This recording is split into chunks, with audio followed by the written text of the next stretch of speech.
Friends mayam ngarang Donald Trump ki side tagi moigi makha tana 5 days strike tawroi habagi poto adugi do kai khre hatare kai khre habagi maramdi hari poto Iran ki side tagi yakhidre bako adu yadraba matungda Iran na hoigi missile kaya ama Israel ki side ta kapsilaga miyoi kaya ama sibagi adagi sopagi aduga building kaya ama su destruction tawbagi pausu lae tonganba media report singda palle ko adugi matungda muka Israel ga US ka pullaga Tehran ki university am strike tawraga university ki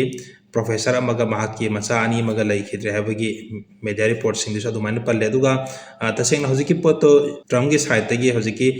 magi 5 days strike tawba lepagi poto adu Iran na sumya yadabne ko yadana maram oraga makha tana muka landu sathakre aduga hannade hojik sengna kan hannade aduga wari sabagi negotiation ki pot se ma hojik sumlai leitre ko nakal ani makta aduga hojik kainogi side tagi Iran ki side tagi ko Israel di strike tawba se si khakna tana muka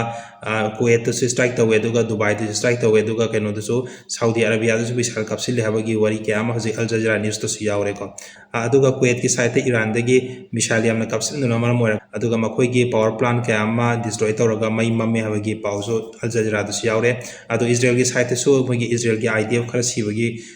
pau yawi ko anoba Iran ki side tagi misal kapsil na sina maram moraga adu development anu no bulakane aduga hojik ki lairiba condition sidadi negotiation gi kaino gi pot se masum lai leite aduga Iran ki side tagi su ngasi maksudum hai negotiation gi oina wari saba koi kaisu laite aduga sasu saroi habani ko jilarise aduga marak sida moka Russia ki side tagi hari is Russia ki foreign minister na hari sida Iran noi taptharo aduga lairiba condition sida koi wari masaraga loisinaba tawdragadi yamna prithivida problem lakani habagi pot amasu Russia ki side tagi harap yaure aduna ay hore numidang amuka evening da mayam da update tawjarake mapung phaba pawsing do